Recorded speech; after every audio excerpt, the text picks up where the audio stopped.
সম্পূর্ণ অপরাধযুক্ত।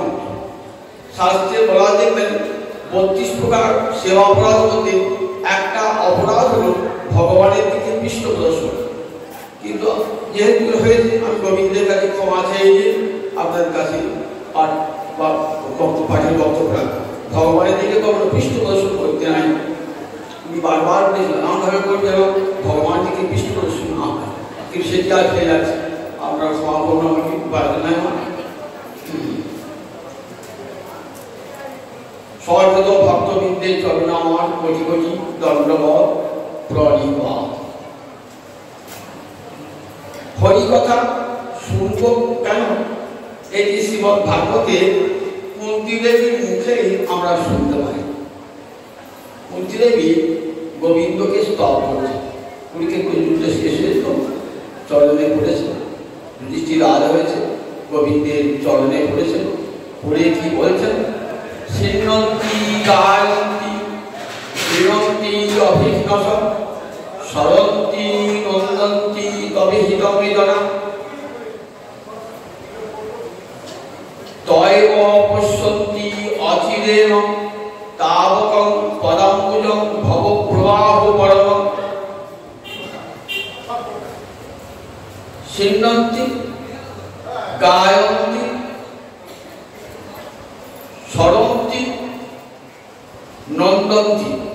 দেখুন, সিন্নন্তি মানে যারা বসে বসে হরি কথা শ্রবণ করছেন,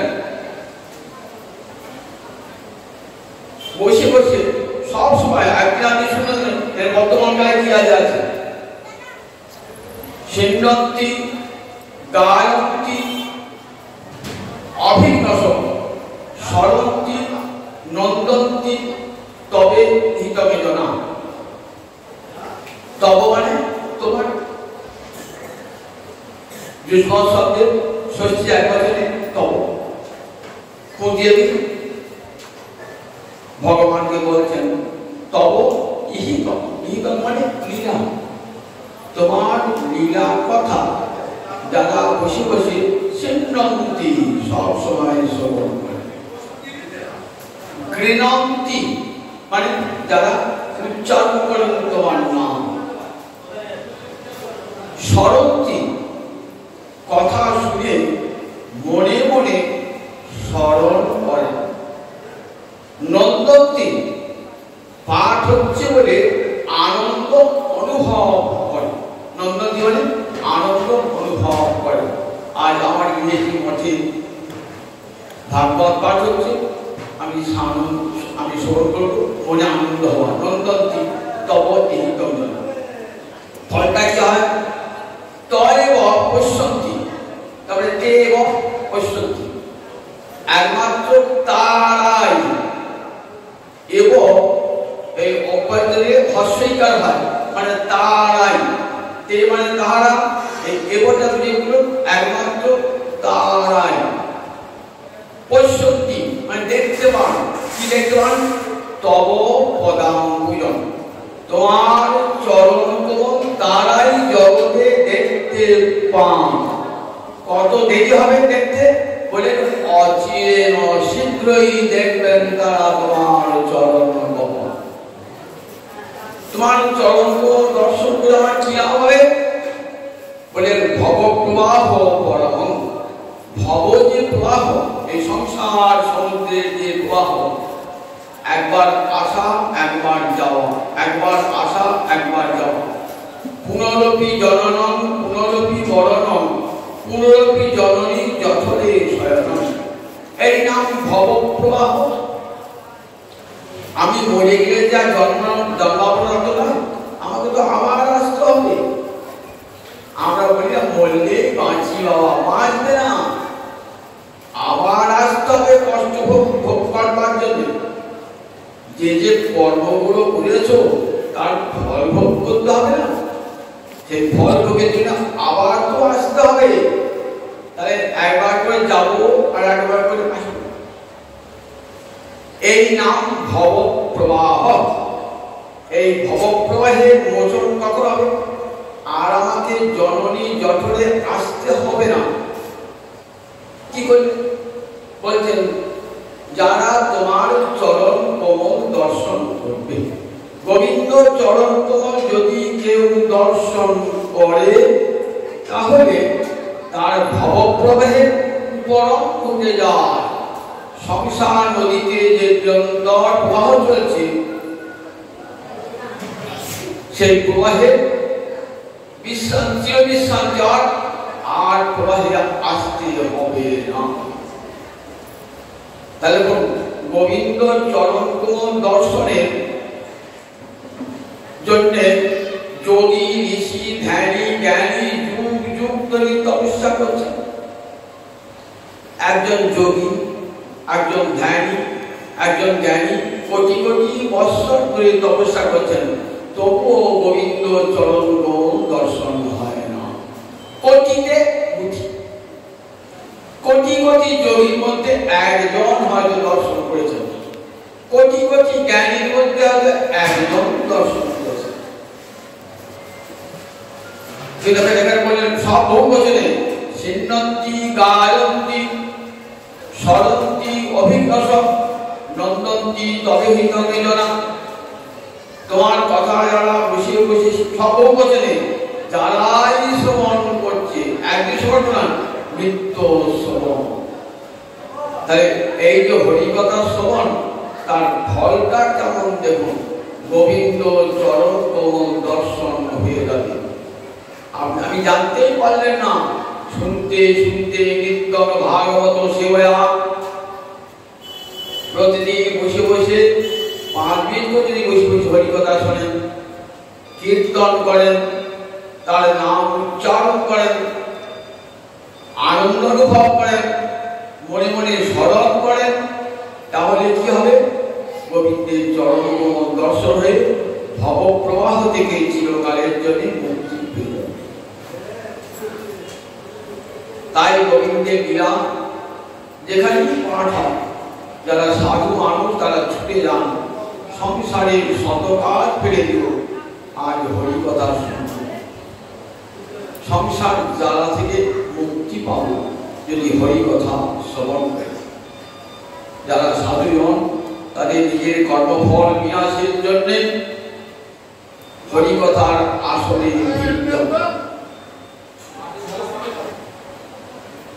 গোবিন্দের লীলার 3টে ভাগ, বৃন্দাবন লীলা,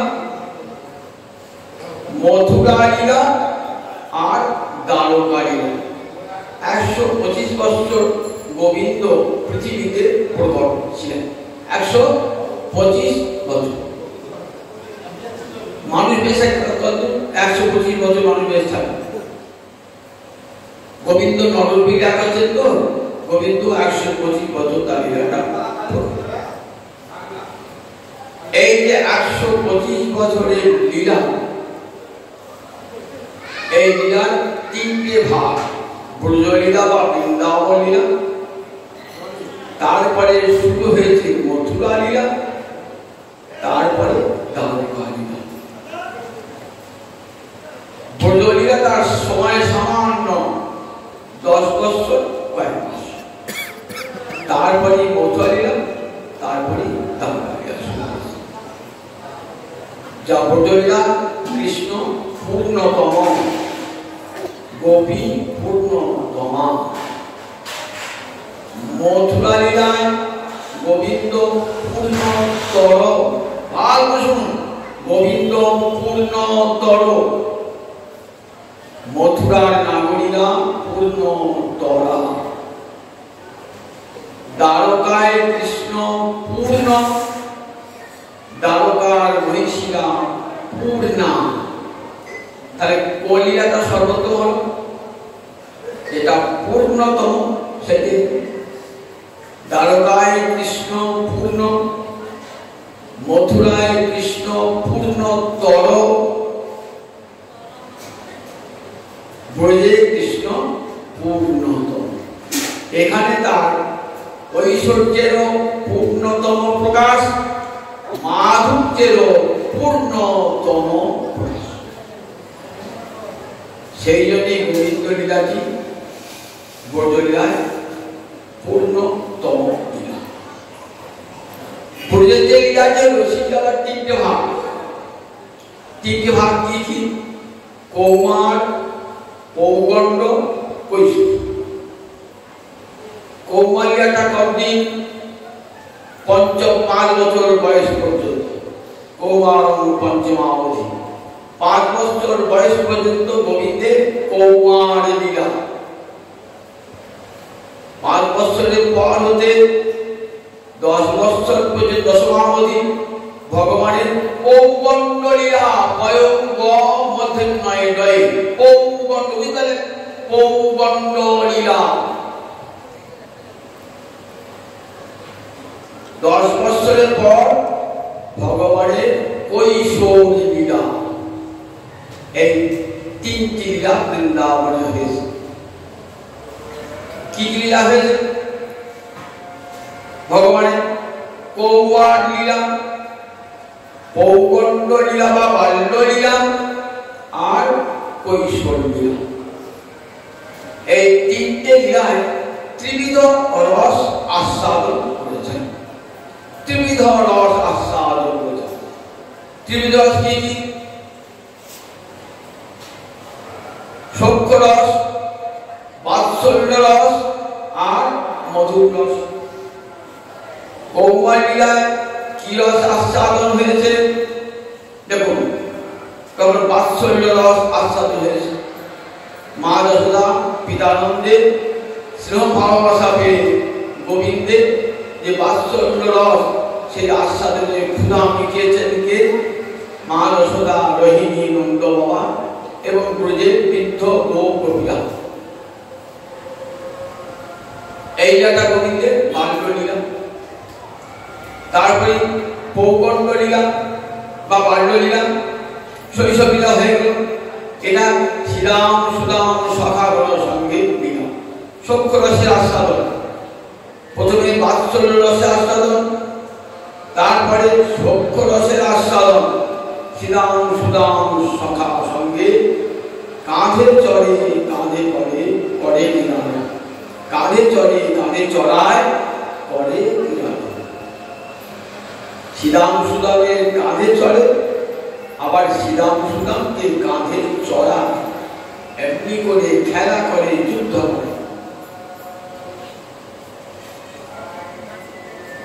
তারপরে কৈশোর লীলায় ব্রজগোপী করে মধুর রস আস্বাদন করে। মধুর রস, ব্রজগোপী করে মধুর রস আস্বাদন করে।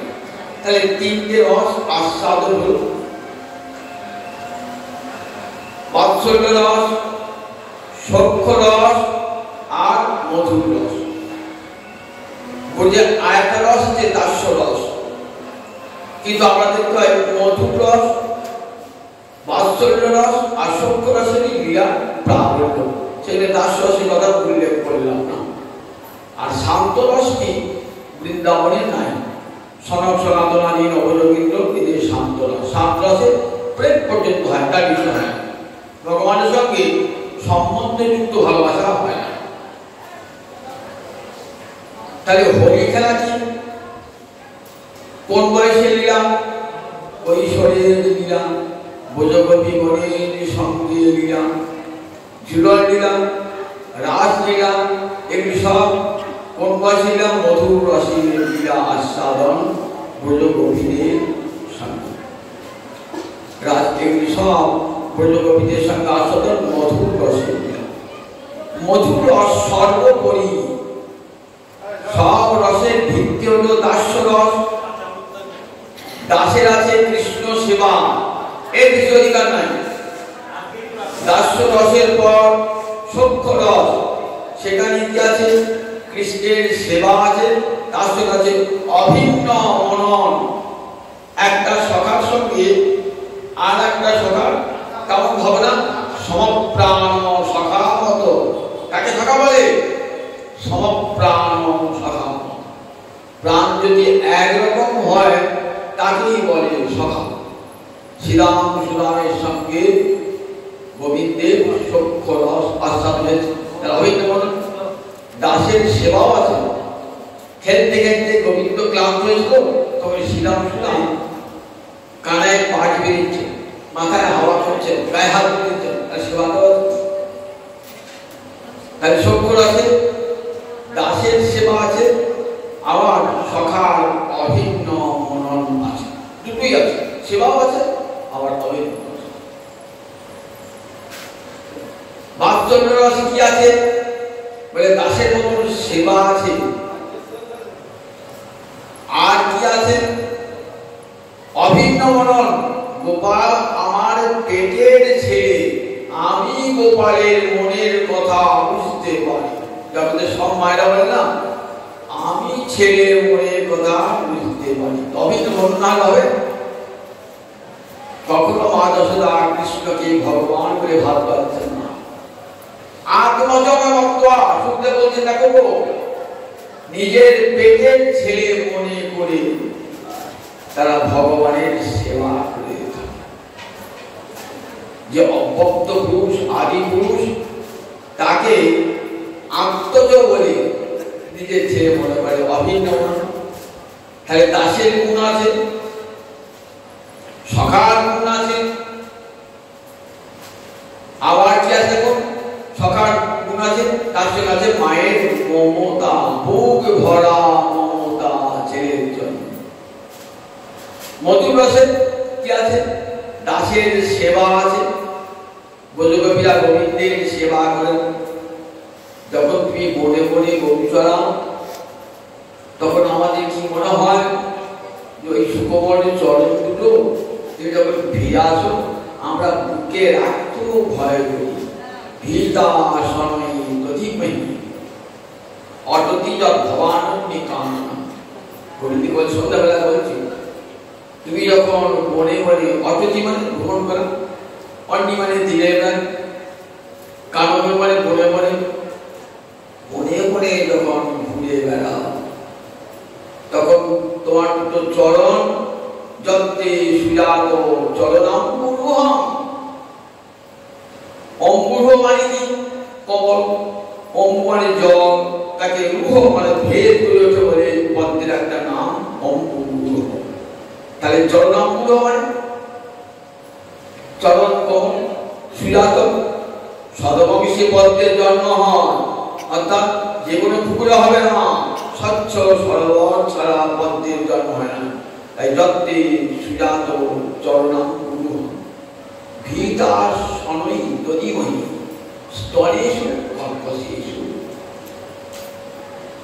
আমাদের বক্ষ বড় কঠিন আর তোমার চরণ দুটো সুগম, তাই চরণ দুটো বুকে নিতে ভয় হয়। কি ভয় হয়? তোমার চরণে ব্যথা লাগছে না তো?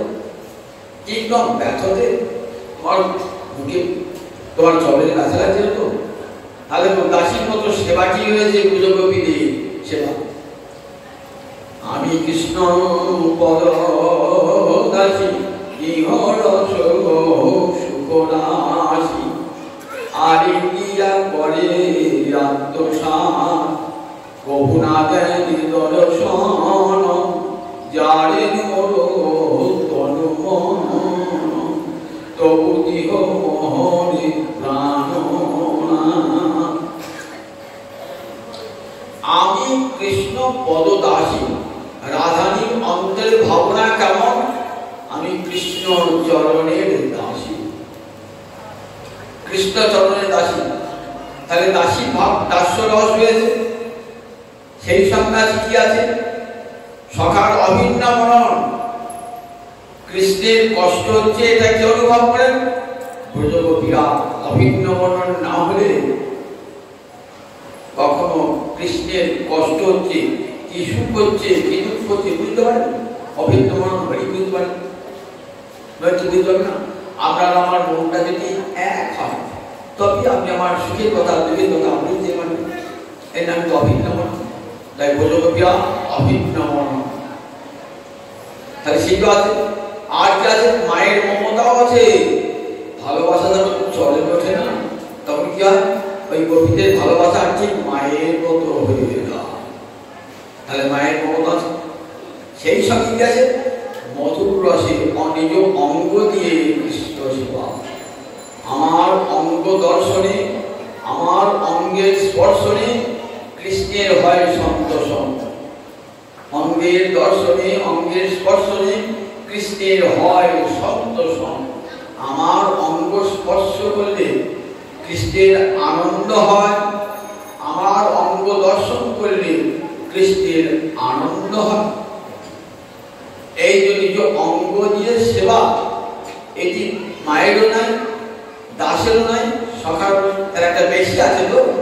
তাই পরিপূর্ণ কৃষ্ণ প্রাপ্তি এই প্রেমা হইতে, অতএব কৃষ্ণ কহে ভাগবতে।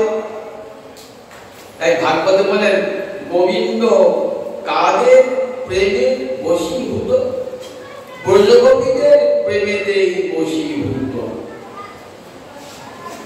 শুধু তাই নয়, রাসের দিনে কি বলে দিলেন, একবারে সোজা সাপটা কথা, ন পারেহম নিরবদ্ধ সংযুদান।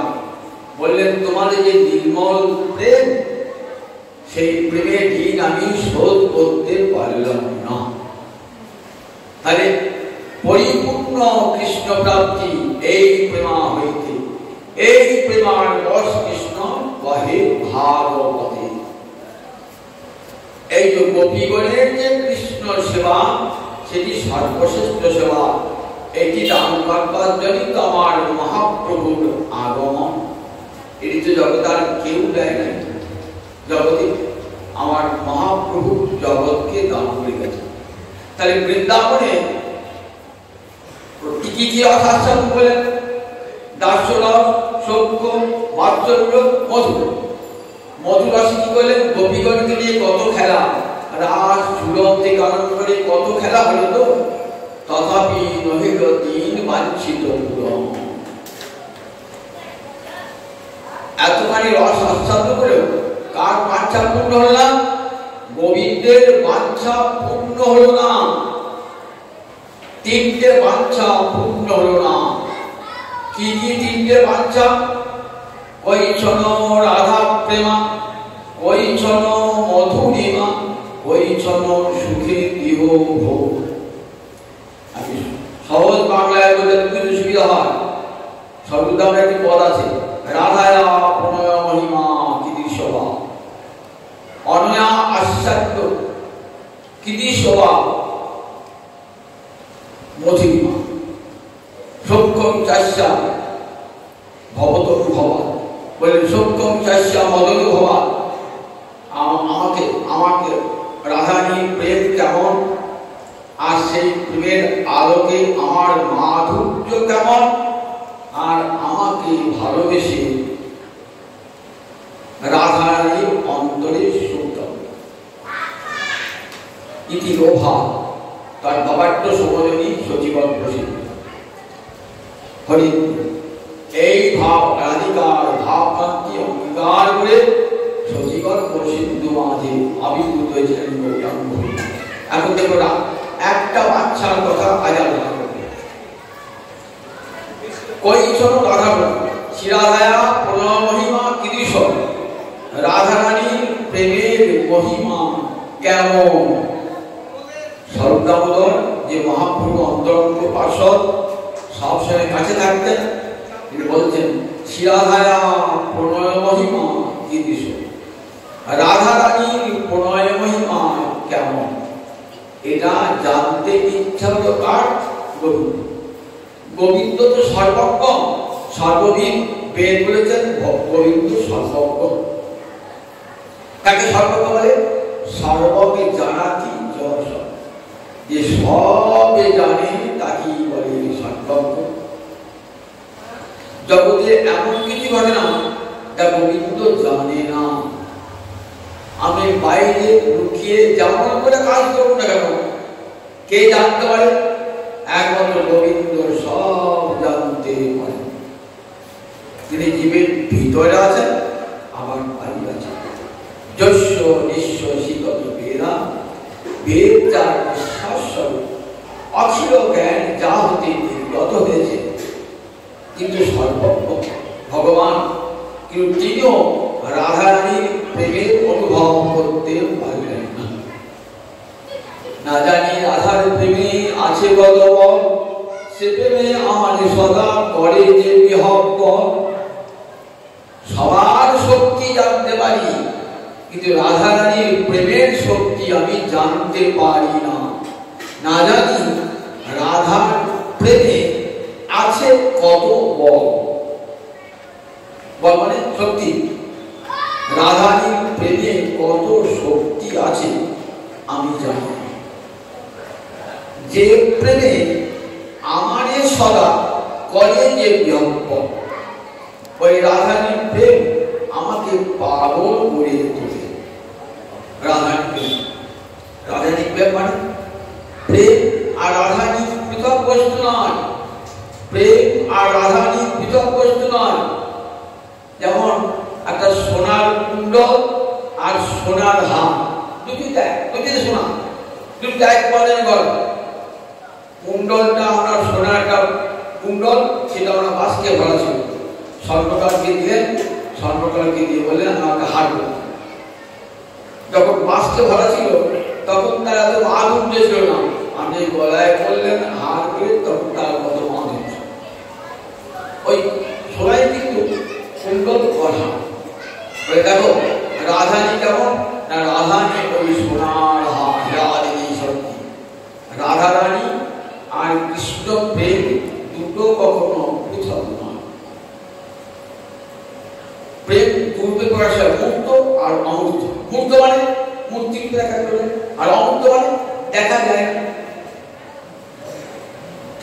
অমূর্ত রূপে সবার হৃদয়ে প্রেম রয়েছে, কিন্তু প্রেম করে মূর্তি ধারণ করে। আমি দেখলাম বৃন্দাবনের প্রেম মূর্তি ধারণ করেছে, প্রেম মূর্তি ধারণ করে। কৃষ্ণ প্রেম রাধা মূর্তি ধারণ করে আবির্ভূত হচ্ছে, প্রেমের অধিষ্ঠাত্রী দেবতা রূপে।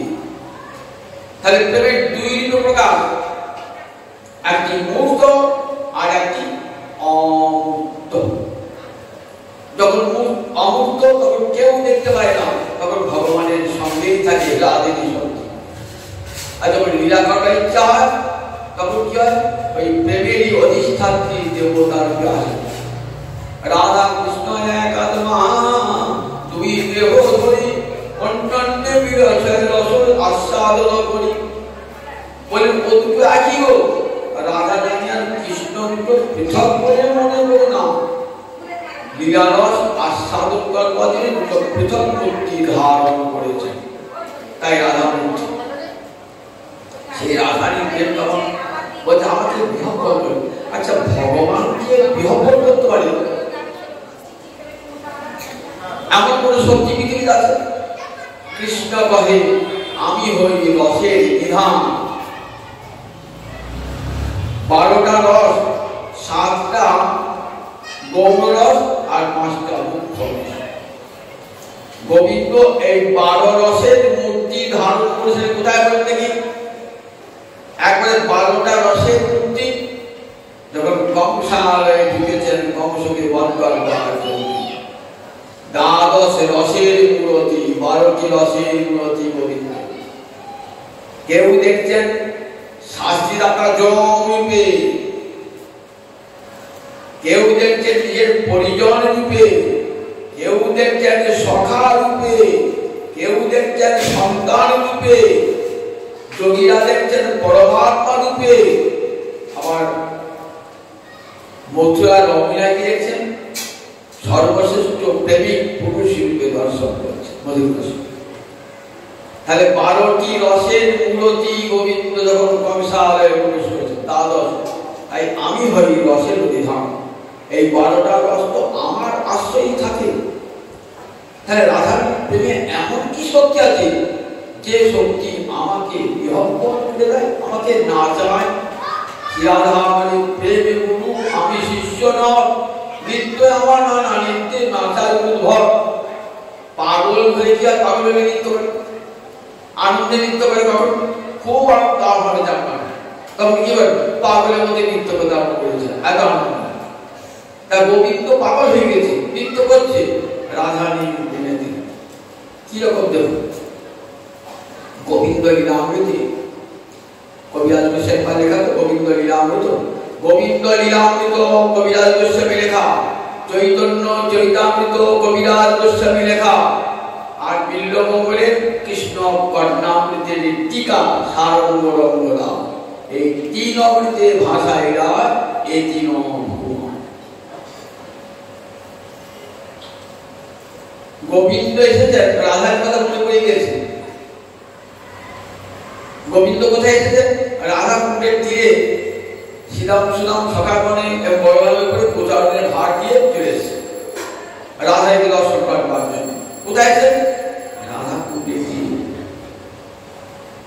রাধার দর্শন না হলো রাধা কুণ্ডের দর্শনই মনে পড়ে যেত, কারণ রাধা কুণ্ড এবং রাধারানী এক, রাধারানী আর রাধা কুণ্ড এক।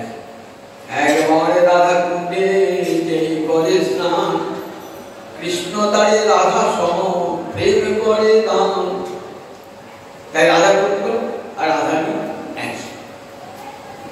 গোবিন্দ যখন রাধারানীর মূর্তি খারাপ হতো না, চলে আসছে রাধা কুণ্ডে। বৃন্দাকে পাঠিয়ে যাও, বৃন্দা রাধারানীকে নিয়ে এসো। বৃন্দা তো দুটির কাজ কি? গোবিন্দের সঙ্গে রাধারানীর মিলন ঘটিয়ে দেওয়া। বৃন্দা যাচ্ছেন, প্রতিমধ্যে রাধারানীও তো মন চঞ্চল হয়েছে। গোবিন্দের যেমন মন চঞ্চল রাধারানীকে দর্শন করবার জন্য, রাধারানীও মন চঞ্চল হয়েছে কৃষ্ণকে দর্শন করবার জন্য। এসেছেন, আসছে রাধারানী কোথায়? রাধা কুণ্ডে। পথে দেখা, বৃন্দার সঙ্গে দেখা। কসমাত বৃন্দে, ওরে বৃন্দে তুই কোথাও যাচ্ছিস?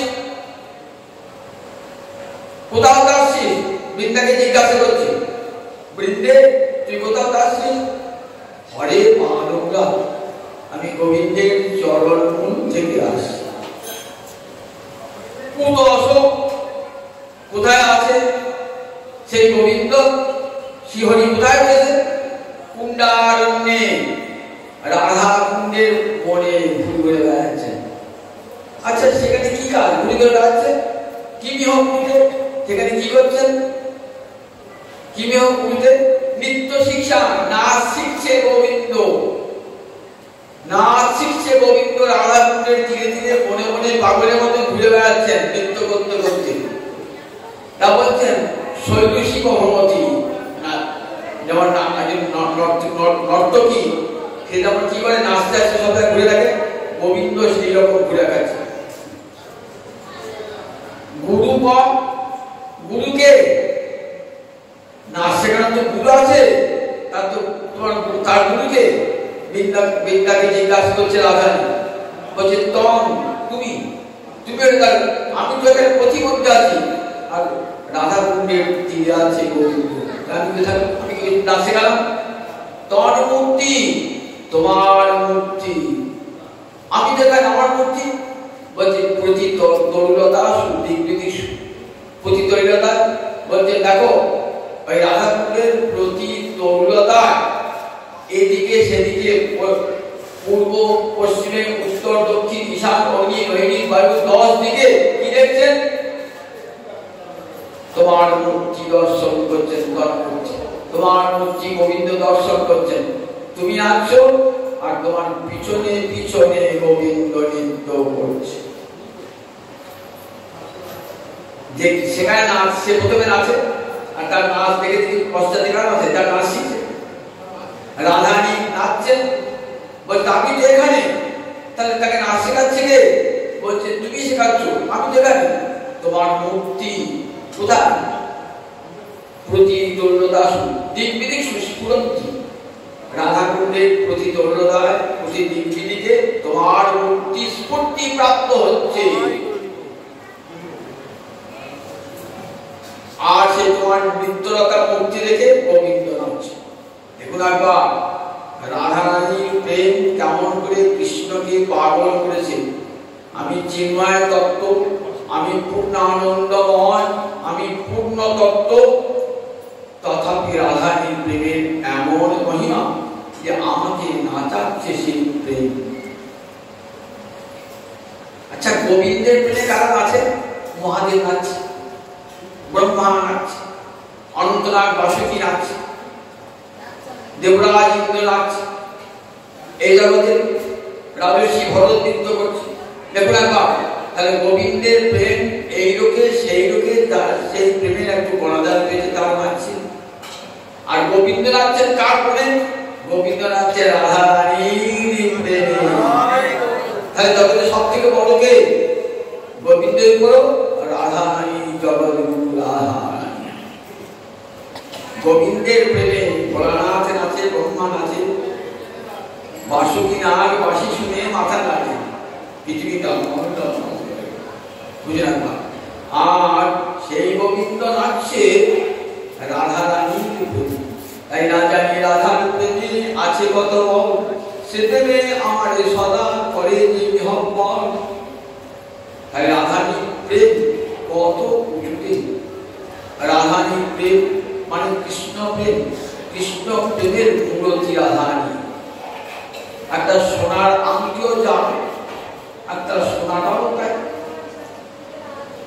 আংটি করলে আঙুলে পড়া যায় তো, রাধানীর প্রেমের সকল আস্বাদন করা যায় যখন রাধা মূর্তি ধারণ করে আসেন, তখনই গোবিন্দ রস আস্বাদন করেন, তখনই তার অশেষ সৌন্দর্য, অশেষ মাধুর্য।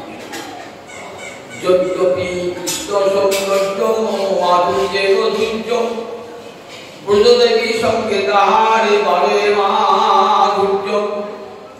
কৃষ্ণ সৌন্দর্যের সীমা নাই, মাধুর্যের সীমা নাই। যখন রাধারানী যখন বামে থাকেন না, তখন কেমন মুক্তি হয়, কেমন মুক্তি হয়? তখন রাধা গোবিন্দের মুখে মদন মোহন মূর্তি হয়, তখন বামে রাধারানী। অন্যথা বিশ্বমোহী স্বয়ং মদন মোহিত। রাধারানী বামে না থাকলে ওই মদন মোহন মূর্তি হয় না। মদন মোহন মানে কি?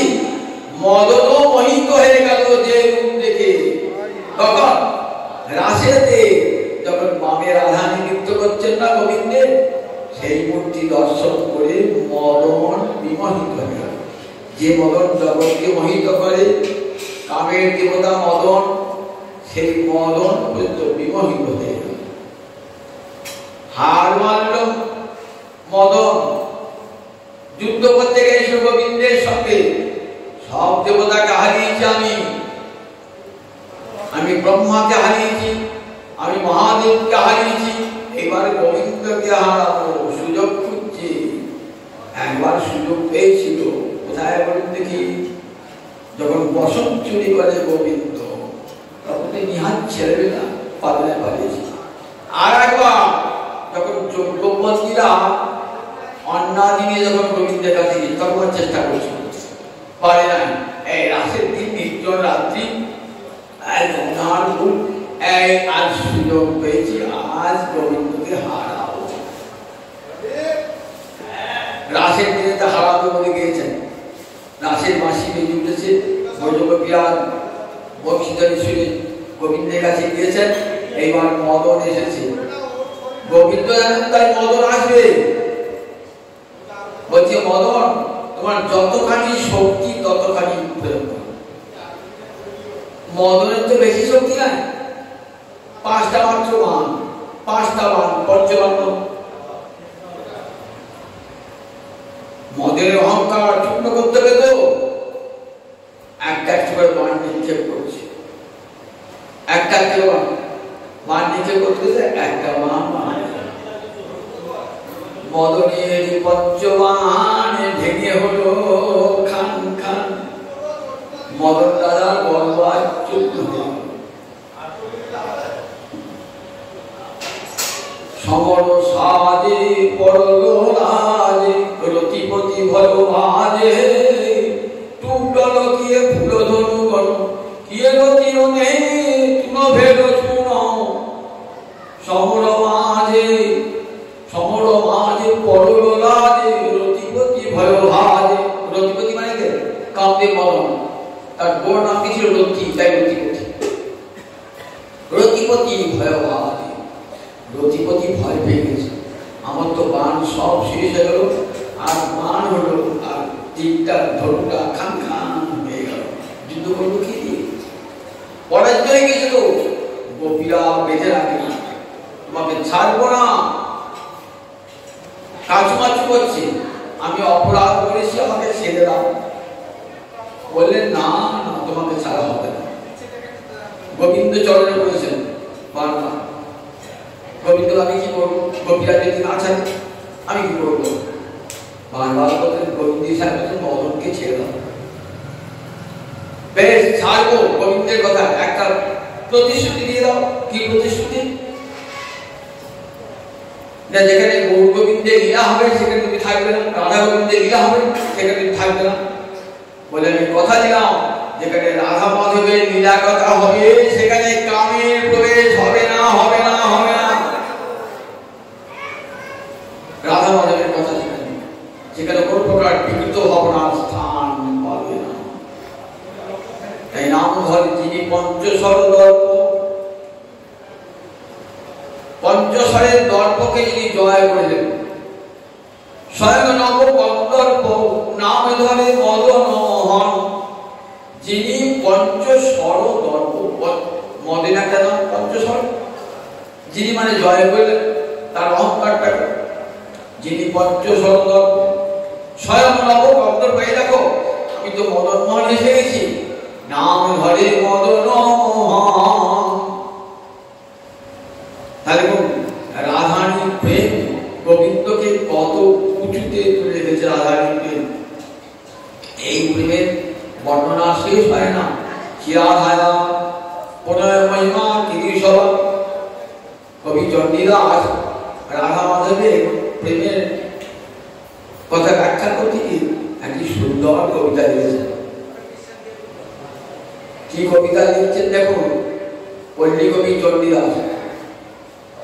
এমন দোহার প্রেম দেখি নাহি শুনি, পরাণে পরাণ বাঁধা আপনার আপনি। এমন দোহার প্রেম কবু দেখি নাহি শুনি। রাধা মাধবের প্রেম কোথাও দেখি নাই, কোথাও শুনি নাই। এমন দোহার প্রেম কবু দেখি নাহি শুনি, পরাণে পরাণ বাঁধা আপনার আপনি। এই প্রেম যদি দেহজাত হতো খালি কিন্তু ভেঙে যেত। রাধা মাধবের প্রেম কেমন? ধ্বংসস্য কারণে সতী ধ্বংস নাহিত। রূপ গোস্বামীপাদ উজ্জ্বল নির্মণিতে এই প্রেমের সংজ্ঞা দিচ্ছেন। ধ্বংসস্য কারণে সতী ধ্বংস নাহিত। ধ্বংসের কারণ থাকলেও ধ্বংস হয় না। রাধারানী জানেন কৃষ্ণ যায় চন্দ্রাবলীর কুঞ্জে, শৈবার কুঞ্জে, শ্যামলার কুঞ্জে, তথাপি এক বিন্দু প্রেম কমে না। এক বিন্দু গোবিন্দের প্রতি এক বিন্দু ভালোবাসা কমে না। তাই সর্বথা ধ্বংস রহিত সত্যপি ধ্বংস কারণে যদ্ভাব বন্ধন জুন সব প্রেমা পরিচিতি। কাকে প্রেম বলে? সর্বথা ধ্বংস রহিত। ধ্বংস হয় না, প্রেমের ধ্বংস হয় না। কারণ এই পেটটা কিসে? দেহে দেহে নয়। দেহেতে যৌবন ফুরিয়ে গেলে, শরীরে দুর্বল হয়ে গেলে আর প্রেমও থাকে না, কিছুই থাকে না। মানব জগতের মধ্যে প্রেম দেখি না, সেই প্রেম থাকে না। এই প্রেমটা কেমন? এমন দোহার প্রেম বহু দেখি নাই শুনি, পরাণে পরাণ বাঁধা আপনার আপনি। রাধা মাধবের প্রেম কেমন? প্রাণে প্রাণে বাঁধা, দেহে দেহে নয়, প্রাণে প্রাণে বাঁধা। এই প্রেমের কখনো বিনাশ নাই। এমন দোহার প্রেম বহু দেখি নাহি শুনি, পরাণে পরাণ বাঁধা আপনার আপনি। দুহু করে দুহু কাঁদে বিচ্ছেদ ভাবিয়া, চিরদাধ না দেখিলে যায় যে মরিয়া। দুহু করে দুহু কাঁদে, মিলনের সঙ্গে সঙ্গে বিরহের ভাব, একেবারে প্রেম বৈচিত্র্য। মিলনের সঙ্গে দুহু করে দুহু কাঁদে, দুজন দুজনকে আলিঙ্গন করে রয়েছেন। আর প্রতি মুহূর্তে ভাবছেন যে এই বুঝি বিচ্ছেদ হয়ে গেল, এই বুঝি বিচ্ছেদ হয়ে গেল। দুহু করে দুহু কাঁদে বিচ্ছেদ ভাবিয়া, তিলো জালো না দেখিলে যায় যে মরিয়া। সামান্য একটু সময় যদি রাধারানী কৃষ্ণকে না দেখেন, গোবিন্দ রাধারানীকে না দেখেন, তার মনে প্রাণ চলে গেল, চলে গেল প্রাণ। জল বিলুম্বিন যেন কভু নাহি গিয়ে, মানুষের এমন প্রেম কভু না দেখিয়ে। জল ছাড়া মাছ থাকে থাকে না, ঠিক তেমনি কৃষ্ণ ছাড়া রাধাই নাই, রাধারানী ছাড়া কৃষ্ণ নাই।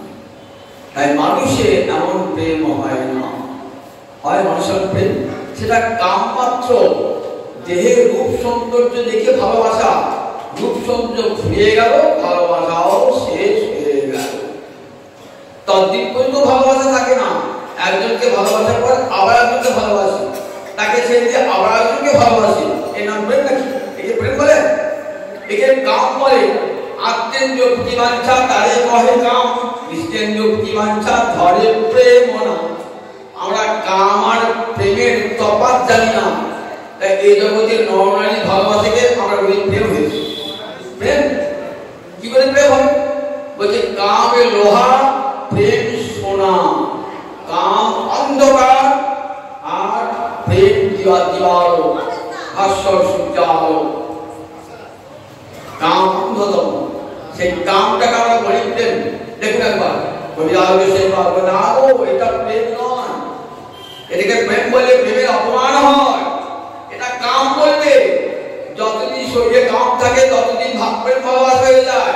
তার কথা যখন থাকতে থাকতে গুরুর যখন থাকতে থাকতে একটা মানুষ আর একটা মানুষকে ভালোবাসে না, 50 একটা মেয়ে 50 পুরুষকে ভালোবাসে, আমরা একটা পুরুষ 50 মেয়েকে ভালোবাসি, কি করে হয় এটা ভালোবাসা? তাকে ভালোবাসা বলে? দেখুন রাধা মন্দির প্রেম করতে বলছে, তিলো রাধো না দেখিলে যায় যে মরিয়া, চাতকে জলে প্রেম সিনহে তুলনা।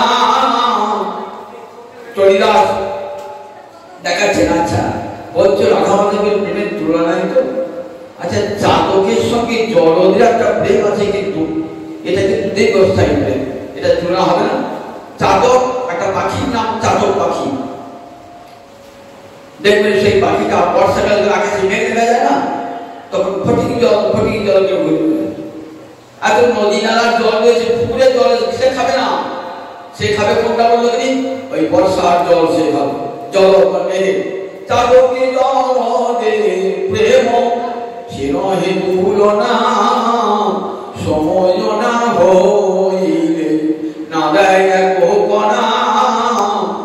যতক্ষণ সময় না হচ্ছে, বর্ষাকাল না আসছে, মেঘ এক কণাও জল দান করবেন না। চিৎকার করে থাকি পেটে গেলেও দেবেন না। আচ্ছা চাতকে জলের প্রেমের সঙ্গে তুলনা হল, ভ্রমণে কুসুমে প্রেম সেহ নহে তুল। ভ্রমণের সঙ্গে ফুলের একটা প্রেমের সম্পর্ক আছে। ফুল ফুললে ভ্রমণ সেখানে যায়, তার মধু খায়। এই ফুলটা রাধা দেখতে খাবে না। ভ্রমণে কুসুমে প্রেম সেহ নহে তুল। বলবেন না কেউ, ভালো করে শুনবেন, আমি একবার বলছি পুরো মানুষ। ভ্রমণে কুসুমে প্রেম সেহ নহে তুল। ভ্রমণের সঙ্গে ফুলের একটা ভালোবাসা আছে, সেটাকে রাধা দেখবেন বলে না, ভ্রমণ নাশিলে কভু না যায় ফুল।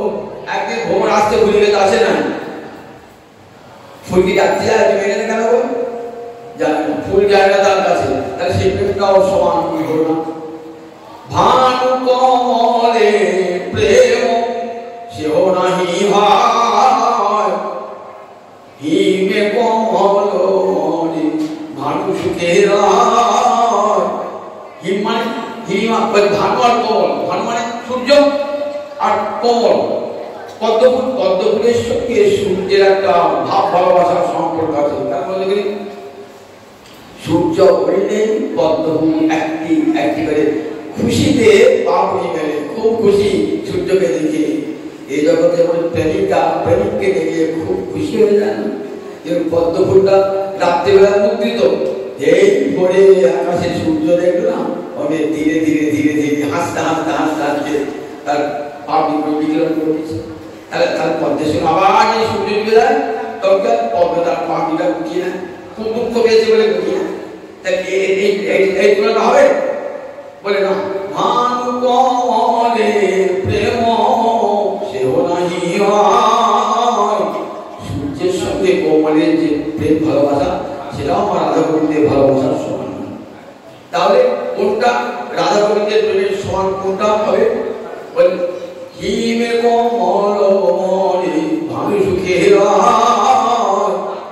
শীতকালে কোমল শুকিয়ে যায়, পদ্ম শুকিয়ে যায়, আর সূর্যদেবের আনন্দে আলখানা হয়ে রয়েছে, আকাশ উঠেছে। ওই বলে না তো, ওরা আমার প্রিয়তমা মরে গেল, শুকিয়ে গেল, আমি দেখাচ্ছি আছে না?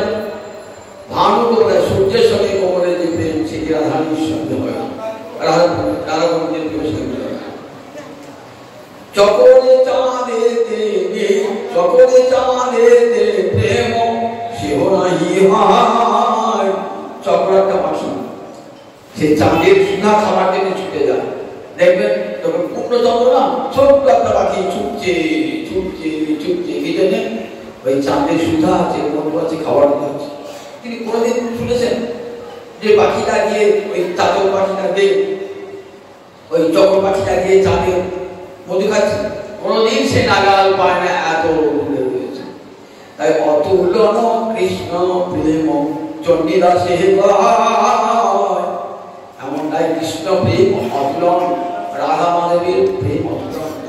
সেই রাধারীর প্রেমের এত শক্তি, কত দিকে তার প্রকাশ করে দিকে একবার ঝুলের প্রকাশ,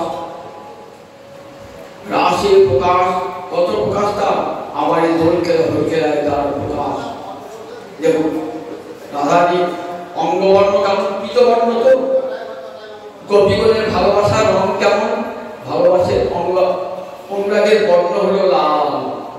সেই জন্য আমরা আবির খেলি, অনুরাগের বর্ণ কৃষ্ণ অনুরাগে। গোপীরা নিধুবনে মাধব খেলে বহু রঙ্গে, ব্রজবনিতা ফাগো দেয় শ্যাম অঙ্গে, ব্রজবনিতা ফাগো দেয় শ্যাম অঙ্গে।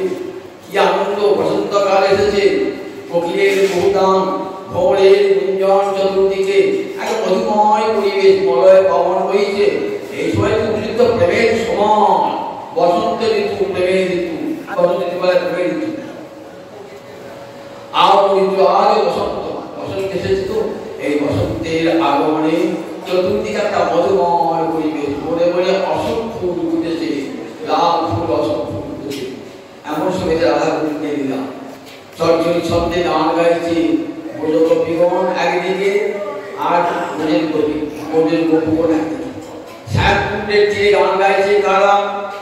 ব্রজগোপীগণ, ব্রজবালকেরা, আর ব্রজবালিকারা রাধাকুণ্ডের তীরে গান করছে। একদল কৃষ্ণের মহিমা গান গাইছে, আর একদল রাধারী মহিমা গান গাইছে। তখন খুব আনন্দ, আবির ছোড়াছুড়ি হচ্ছে না, খুব আনন্দ হচ্ছে। এই সময় আনন্দ ধ্বংস করার ধ্বংস পাঠিয়েছে একটা অসুরকে। সে অসুরটার নাম কি? মেঘাসুর। বাপরে বাপ, সে ভয়ঙ্কর রূপ ধারণ করেছে। মুখ দিয়ে আগুন বার হচ্ছে একেবারে। এখনই বোধ হয় ব্রজবালককে পুড়িয়ে দেয়, ব্রজবালিকাগণকে পুড়িয়ে দেয়। বাঁচাও বাঁচাও করছেন শ্রীরাম শ্রীরাম। ওদিকে রাধারানী ললিতা বিশাখা বাঁচাও বাঁচাও করছে। গোবিন্দ কি বলেছেন? দেখো, আমার যারা চরণে শরণাগত, আমি তাদেরকে রক্ষা করি। ব্রজবালাদের রক্ষা তিনি করবেন। ভগবান কোনো চিন্তা নাই, তোমরা কীর্তন করো, তোমরা গান করো, আমি যাচ্ছি। ভগবান গেলেন। তখন তার বয়স কোথায় পড়ল? 9-10 বছর। গেলেন সিংহ বিক্রমে ঝাঁপি পড়লেন। মুখ থেকে আগুন বার হল। সেই আগুনে মেঘাসুরকে পুড়িয়ে মেরে দিলেন। সেই মেঘাসুরের অঙ্গের ধর্ষণে ছায় নিয়ে বোঝের বালক এবং বালিকারা খেলা করেছিল। সেই থেকে মেলা করা হয় যে চাঁচড়ে যায়, চাঁচড়ে যে চটচড়ি শব্দে গান গেয়েছিল তার চাঁচড়, আর চাঁচড়ি দিয়ে দেখবে ঘরের ওই বেড়া তৈরি করা হয়, বেড়া তৈরি করা হয়, তাকে চুপিয়ে দেওয়া হয়। সেই জন্য এর একটি নাম হল দোলযাত্রা। আর এদের আরো বিধু করে কিন্তু একসঙ্গে বলেন। আমার যে হজিরা বলেন কেন এবার তাৎপর্য আছে। যখন কোলমাতি প্রহ্লাদকে মারতে পারছিলেন না তার পিতা, তখন বললেন সেটাকে আগুনে পুড়িয়ে মারবে। তাহলে কি করে মারবো? হিরণ্যকশিপুর একটা বোন ছিল, তার নাম হোলিকা। হোলিকাকে বললেন এক কাজ কর, তুই ছেলেটাকে কোলে করে নিয়ে আগুনে বস। বলে দাদা আমাকে পুড়ে দেয়। বলে তুই পুড়বি না, কারণ তুই তো অগ্নিস্তম্ভন বিদ্যা জানিস, তুই বসবি, সেই মন্ত্রটা প্রয়োগ করবি, তোর অঙ্গে আগুন স্পর্শ করবি।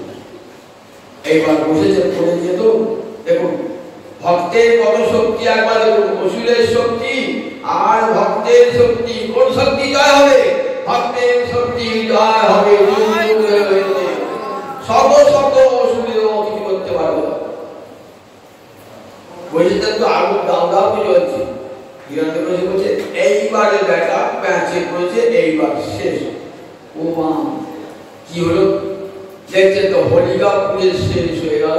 ছেলে নাচ নাচতে হরে কৃষ্ণ কৃষ্ণ কৃষ্ণ হরে হরে, হরে রাম রাম রাম হরে হরে বলতে বলতে আগুন থেকে আগুন হতে প্রহ্লাদ উৎথা পেয়ে গেল। গোবিন্দ নাম স্মরণ করছেন মনে মনে, প্রহ্লাদ করছেন মনে মনে। আজ তো পুড়িয়ে মারে বাবা, তার মরবার আগে একবার কৃষ্ণ নাম করে নি, মরবার আগে আগুনের মধ্যে বসে কৃষ্ণ নাম করছি। পুড়ে ছাই হয়ে গেল হোলিকা, একটু অগ্নি স্পর্শ করল না। হোলিকা হয়েছিল নাম হোলি উৎসব। বৃন্দাবনে 40 দিন ধরে এই বসন্ত লীলা এবং হোলিকা এই দিনে কি অনুরাগের রং দেখে কি আমি ওদের আগামীকাল আমার মহাপ্রভুর আবির্ভাব তিথি, রাধা কৃষ্ণের মিলিত তরু কেমন দিনে এলেন দেখুন।